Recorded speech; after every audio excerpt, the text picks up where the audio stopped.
ഏവർക്കും സുപ്രഭാതം. ഏതു മനുഷ്യൻ്റെയും ഹൃദയത്തിൻ്റെ ആഗ്രഹമാണ് അവൻ്റെ ആയുസ് എത്രയെന്ന് അറിയുക എന്നുള്ളത്.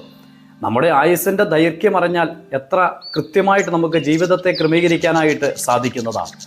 പക്ഷേ ആർക്കും അത് പറഞ്ഞു കൊടുക്കുവാൻ കഴിയുകയില്ല. എന്ന ദൈവത്തിൻ്റെ വചനം ഒരു വ്യക്തിയുടെ ആയുസ് എത്രയാണ് എന്ന് കൃത്യമായിട്ട് പറഞ്ഞിട്ടുണ്ട്. അത് ഇങ്ങനെയാണ് പറഞ്ഞിരിക്കുന്നത്: മനുഷ്യൻ്റെ ആയുസ് പുല്ലുപോലെ ആകുന്നു, വയലിലെ പൂ പോലെ അവൻ പൂക്കുന്നു എന്നാണ് പറഞ്ഞിരിക്കുന്നത്.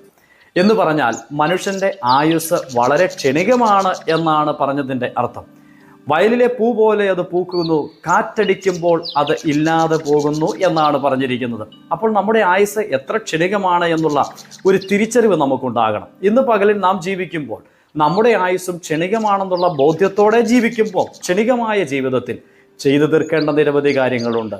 അനേകർക്ക് നന്മ ചെയ്യുവാൻ, മറ്റുള്ളവർക്ക് സഹായമായിട്ട് തീരുവാൻ, സ്വാന്തനിപ്പിക്കുന്നവരായി തീരുവാൻ, ആശ്വാസമായിട്ട് തീരുവാൻ ഈ ക്ഷണികമായ ജീവിതത്തിൽ ഇടയായിട്ട് തീർന്നാൽ അതാണ് ധന്യതയേറിയ ജീവിതം എന്ന് പറയുന്നത്. അത് കാഴ്ചവെക്കുവാൻ സർവേശ്വരൻ എല്ലാവരെയും സഹായിക്കുമാറാകട്ടെ.